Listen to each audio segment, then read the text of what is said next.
Radhe Radhe, welcome back to my YouTube channel. This is Apeksha Singh trying to be Arjun of Krishna. Today I am going to continue our topic of crown rule of historical background, polity, Lakshmi Kant. Earlier we have completed the company rule completely. हमने पूरी तरीके से company rule finish कर चुके थे, सारे chapter आज हम finish कर चुके हैं. अब तक मैं company rule का पूरा syllabus complete करा चुकी हूँ, जिससे मैं regulating act कड़ा बढ़ा चुकी हूँ, amending act, fits India act, act of 1786 और चारों चार्टर एक्ट में कंप्लीट करा चुकी हूँ. लास्ट चार्ट में मैंने चार्टर एक्ट ऑफ 1853 कंप्लीट कराया था. ठीक है, जिससे स्पेसिफिकली क्या था, इट हैज क्या चीज हुई थी स्पेसिफिकली, उसमें for the very first time it make a distinguish between the political and the legislative and executive functions of the governor general councils के अलग किए थे. ज्यादा लेजिस्लेटिव का जो फंक्शन था, पहली ये provide for the additional 6 new members as a legislative council. In the legislative council में हुआ था 6 मेंबर्स ऐड किए गए थे ना एज अ लेजिस्लेटिव काउंसिल. पहली बार ऐसा हुआ था कि for very first time it was treated as a special functions of the government. पहली बार ऐसा हो रहा था ना, and it was actually working as a mini parliament की तरह भी काम कर रहा था, because it is adopting the same procedures as a British parliament, है ना, ऐसा हो रहा था. और क्या था, इसमें इंडियन लेजिस्लेटिव काउंसिल, याद है ILC, I told you about this thing. In other words it provide for the establishment of the separate legislative council for governor general, जिसे मैं फेमसली ILC के नाम से भी कहती हूँ. तो आउट ऑफ दो 6 मेंबर्स, जो 6 मेंबर्स लेजिस्लेटिव काउंसिल में ऐड किए गए थे, उसमें से 6 में से 4 मेंबर्स जो थे also got a local representation मिल रहा था इन द ILC में. कहाँ से था, 3 प्रेसिडेंसीज थी, मद्रास, बॉम्बे, बंगाल और एक आगरा से था. और यहाँ पे क्या करा, introduce system of open competition for selection of civil servants open कर दिया गया था, कॉन्वोकेटेड भी ओपन कर दिए गए थे, मैट में कमेटी स्टैब्लिश की गई थी. और क्या पॉइंट था, एक्सटेंड किया था कंपनी रूल को, लेकिन स्पेसिफाई नहीं किया था कितने टाइम पीरियड के लिए, जिसका मतलब है it can be terminated, company rule can be terminated any time whenever the parliament, British parliament like it. I hope you completed that revision, छोटा सा मैंने उसमें करा दिया. अब मैं कराने वाली हूँ आज का topic crown rule, government of India act of 1858. मैंने थोड़ा सा, अब यहाँ से देखो 1858 जो है, इससे ठीक 1 साल पहले एक बहुत ही फेमस इंसिडेंट हुआ था 1857 में. रिवोल्ट ऑफ 1857 का जो रिवोल्ट था, याद है ना, 1 साल पहले रिवोल्ट. तो कोई भी जब लॉ पास किया जाता है तो हमेशा देखना होता है कि उसके लास्ट के कुछ फ्यू इयर्स में, पिछले साल ऐसा क्या मेजर इवेंट हुआ है. देखा, कोई भी लॉ लाया जाता है तो हमेशा देखा कोई भी फेमस इंसिडेंट होता है पहले, है ना, there some occurrence of some famous incident or some tragedy, something took place, and then in the present government में भी तो ऐसा ही होता है, then they bring out certain laws in order to implement or to correct that thing, है ना, तब वो कानून लाया जाता है. इन द सेम वे वहां उस टाइम पर भी ऐसा ही होता होगा, कोई फेमस, कोई इंसिडेंट, कोई ट्रेजेडी, कुछ समथिंग, कुछ तो ऐसा है, सम occurrence of event took place, तब वहां पे ब्रिटिश गवर्नमेंट कोई एक नया कानून लेके आती होगी. ऐसा होता होगा उस समय भी. तो क्राउन रूल, तो अभी क्या मतलब है, जब ये क्राउन रूल की बात करें, पहला कंपनी रूल, कंपनी का मतलब था ईस्ट इंडिया कंपनी का रूल था, क्राउन मतलब यहाँ पे है ब्रिटिश क्राउन का रूल. ठीक है, ऐसा उनका कहना था कि सी, अब देखो ईस्ट इंडिया कंपनी खत्म हो गई, अब पूरी तरीके से अब ब्रिटिश क्राउन आ चुकी है. तो दिस, ये जो एक्ट था, this government of India act of 1858, this was pass in the wake of revolt of 1857.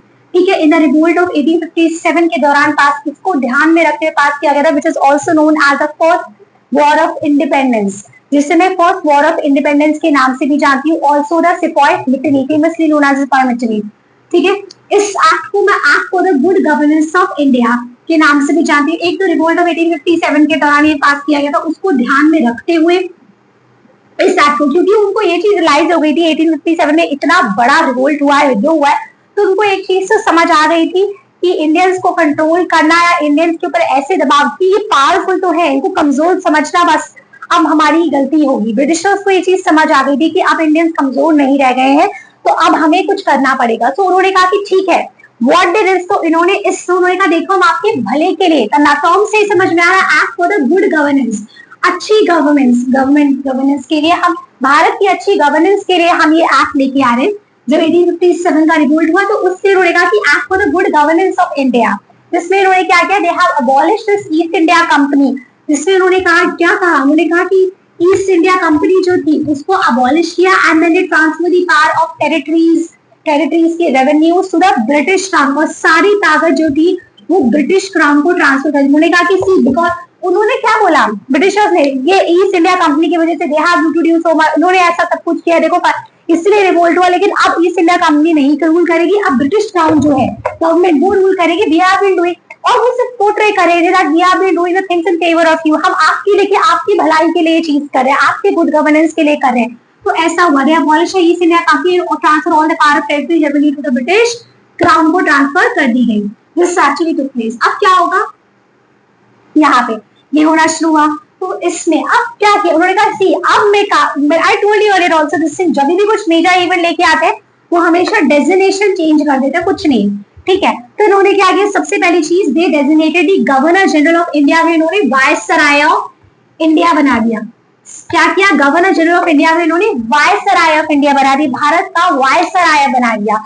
Viceroy कौन बना, लॉर्ड कैनिंग बने। उस समय वायसराय कौन बना, Lord Canning. Lord Canning became the viceroy of India.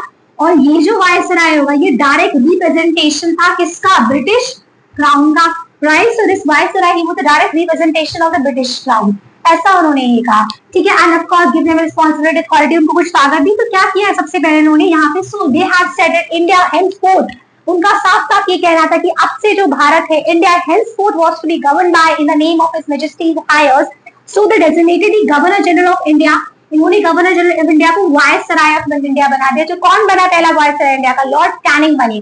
और ये वायसराय जो है डायरेक्ट रिप्रेजेंटेटिव था ब्रिटिश क्राउन का, किसी ब्रिटिश क्राउन से कि we are sending you one representative in India.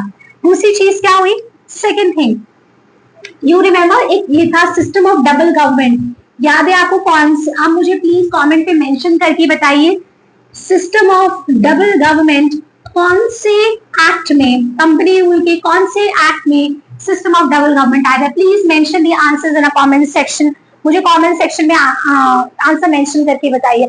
अगर आप पढ़ रहे हैं, सुन रहे हैं मेरी क्लासेस कंटिन्यूअसली, तो आप तुरंत इसका जवाब दे देंगे। Please mention this in a comment section, I am not going to answer. If अगर आप नहीं कर रहे हैं तो इसका मतलब आप बहुत बेसिक खराब कर रहे हैं, बिल्कुल ही कोई फायदा नहीं है इसको भी पढ़ने का आपका, ठीक है। इससे तो बेसिकली क्या किया, ये जो सिस्टम ऑफ डबल गवर्नमेंट, इसका मतलब क्या था, बीओसी एंड सीओडी जो था, जो ईस्ट इंडिया कंपनी थी उसमें दो थे ना, बोर्ड ऑफ कंट्रोल थे एंड कोर्ट ऑफ डायरेक्टर्स थे, जब ये रूल कर रहे थे तो इसको खत्म किया गया, ठीक है। इस एक्ट में, इस एक्ट में कहा कि क्योंकि अब पूरी तरीके से ब्रिटिश क्राउन के पास ताकत जा रही थी ना, ईस्ट इंडिया कंपनी पूरी तरीके से खत्म हो रही थी, तो क्या किया इन्होंने, it has abolished the system of double government by abolishing, it has eliminated this thing by abolishing board of control and court of directors को पूरी तरीके से खत्म करके, they were doing these things। उसके बाद क्या किया, ये खत्म किया। नेक्स्ट व्हाट इट इज, अब एक इसकी जगह हमने कहा एक नया ऑफिस क्रिएट कर दे, एक पोजीशन, एक चीज क्रिएट की, that is the secretary of state for India. याद रखना ये सब बहुत इंपॉर्टेंट है, वायसराय कब चेंज हुआ, ठीक है, बीओसी कब चेंज हुई। सो इन्होंने एक और चीज क्रिएट की, एक नया ऑफिस क्रिएट किया, created a new office that is the secretary of state for India, Bharat के लिए सेक्रेटरी ऑफ स्टेट क्रिएट किया, यहाँ पे किया। And wasted with him the complete authority and responsibility over the India, over administration in the India, पूरी तरीके से authority दी, responsibility दी Indian को एडमिनिस्ट्रेशन करने के लिए। और ये जो सेक्रेटरी ऑफ स्टेट है ये मेंबर होगा ब्रिटिश के कैबिनेट का, ठीक है। ये वायसराय क्या होगा, डायरेक्ट ये रिप्रेजेंटेटिव है, और सेक्रेटरी ऑफ स्टेट ये मेंबर ऑफ ब्रिटिश कैबिनेट का, ठीक है। He was also the member of the British cabinet, ये किया। उसके बाद एक 15 मेंबर काउंसिल जो है उससे क्रिएट की, there it also created 15 member की काउंसिल क्रिएट की गई, जो कि असिस्ट करेगी सेक्रेटरी ऑफ स्टेट को in order to assist him, ठीक है, असिस्ट करने के लिए यहाँ पे क्रिएट की गई, ठीक है, असिस्ट करने के लिए क्रिएट की गई। तो क्या किया जाए यहाँ पे, यहाँ 15 member council this was created which was working as an advisory body, जो कि एक एडवाइजरी बॉडी थी secretary of state for India के लिए, ठीक है, उसके लिए एज एन असिस्टेंट की तरह काम करेगी। और क्या था, 15 मेंबर की काउंसिल से 15 member council as an advisory, और इसका जो हेड था, हेड कौन था, secretary of state for India, of course as an advisory body. और finally a secretary of state in council जो है ये एक बॉडी क्रिएट की गई, it is like a body corporate, दोनों मिलके this has been created body corporate, जो कि केपेबल हो of being suing in India, suing and sued in England in India, दोनों में, ठीक है। तो एक ही बॉडी क्रिएट यहाँ पे की गई, सेक्रेटरी ऑफ स्टेट। तो अगर आप ध्यान से इसको देखें पूरा का पूरा ad conclusively, don't you think, ऐसा उनका कहना था, वो लोगों को ये बता रहे थे, this act was whole and all, अगर आप ध्यान से देखें, this act was only confined to the improvement in the administrative machinery, administration को कहीं ना कहीं तरीके से इंप्रूव कर रहा था, by which the Indian government was to be control, कि किस तरीके से इंडियन गवर्नमेंट ने, मतलब कौन, भारतीयों को, लोगों को, ब्रिटिश जो EIC ब्रिटिश गवर्नमेंट को कितनी बेहतर तरीके से अब हम इंग्लैंड में कंट्रोल कर पाते हैं। काम एडमिनिस्ट्रेशन इंडिया में चलता रहेगा, लेकिन उसको कंट्रोल इंग्लैंड से कैसे किया जाए, हाउ, कैसे काम कराया जाए, फंक्शनिंग। सो इसलिए ये एक्ट आया हुआ, that is not for the good governance of India, भारतीयों के लिए, के फायदे के लिए नहीं था। It only related to the confined to the improvement in administration machinery, किस तरीके से by which the Indian government was to be control and supervise in England. It did not alter any substantial way, कोई बहुत बड़े तरीके से, by which the system of government that prevailed in India, कोई बहुत तरीके से जो गवर्नमेंट का सिस्टम था, ब्रिटिश गवर्नमेंट का सिस्टम जो भारत में चल रहा था, जिसकी वजह से 1857 का रिवोल्ट हुआ था, उसमें कोई बहुत बड़ा बदलाव नहीं लाया। It is only for the administrative machinery के इम्प्रूवमेंट के लिए थे, not alter any substantial alter way of system government, way of system. ठीक है, कोई बहुत क्या सिस्टम जो एक्चुअली वर्क कर रहा था उसमें कोई इंप्रूवमेंट नहीं लाया, जिसकी वजह से एक्चुअली 1857 रिवोल्ट हुआ था। तो ये मेरा government of India act of 1858 actually finish हुआ है। तो बेसिकली हाँ, तो इसका मैं छोटा सा रिविजन दे देती हूँ, then we are ending this thing. Government of India act of 1858 first of all क्या किया, इसको रिवोल्ट ऑफ 1857 को in the wake of this thing उसको ध्यान में रखते हुए किया गया, which is also famously known as a act for the good governance of India, आपके गुड, उनके फायदे के लिए। मतलब अबॉलिश किया, ईस्ट इंडिया कंपनी को अब नहीं रहेगी, सारी बात सब कुछ किसको ट्रांसफर की जाएगी, टू द ब्रिटिश क्राउन को की जाएगी। तो इसमें सबसे पहला प्रोविजन इसके लिए क्या किया, ब्रिटिश क्राउन के पास सारी चीजें आ रही है, तो क्या कर रहे हैं, गवर्नर जनरल ऑफ इंडिया को चेंज डेजिग्नेशन करे वायसराय। वायसराय कौन होगा, डायरेक्ट रिप्रेजेंटेशन होगा ब्रिटिश क्राउन का, जो उसको रिप्रेजेंटेटिव कर सके। कौन बना, लॉर्ड कैनिंग बना। अंडरस्टैंड। दूसरी चीज क्या करी, यहाँ पे जो EIC, क्योंकि ईस्ट इंडिया कंपनी को खत्म करना था, सिस्टम ऑफ डबल गवर्नमेंट, तो कैसे खत्म होगा, जब board of control, court of directors को अबॉलिश करेंगे, खत्म करेंगे, वैसे होगा। तीसरी चीज, एक नया ऑफिस क्रिएट किया, secretary of state for India, नया ऑफिस यहाँ पे क्रिएट किया गया। एंड ये कौन होगा, he is a member of a British cabinet का मेंबर रहेगा। ठीक है, यहाँ पे सो उसको और पावर दी गई, वेस्टेड विद सम अथॉरिटी के साथ, responsibility to have administration in India, ताकि इसको कुछ ताकत दी गई, अथॉरिटी दी गई, ताकि एडमिनिस्ट्रेशन कर सके इंडिया में। नेक्स्ट, उसके बाद एक 15 मेंबर काउंसिल बनाई गई, जो एज एन एडवाइजरी बॉडी की तरह काम करेगी, जो असिस्ट करेगी secretary of state for India को, असिस्ट करेगी, और यही इसका हेड बनेगा, इस एडवाइजरी बॉडी का। At last secretary of state in council create की गई, जो कि एक बॉडी कॉर्पोरेट थी, which is capable of doing and being in India and England.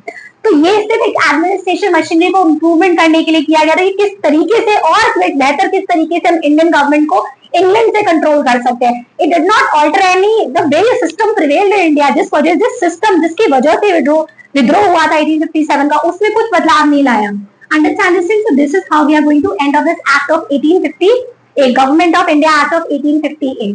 ठीक है, सो कोई भी फीडबैक हो आप मुझे भेज सकते हैं, क्या इंप्रूवमेंट मैं कर सकती हूँ। Please like, subscribe my channel, please mention करें कमेंट में अपने फीडबैक मुझे दे, कोई क्वेरी है कुछ भी तो आप मुझे DM कर सकते हैं। Thank you so much. Radhe Radhe.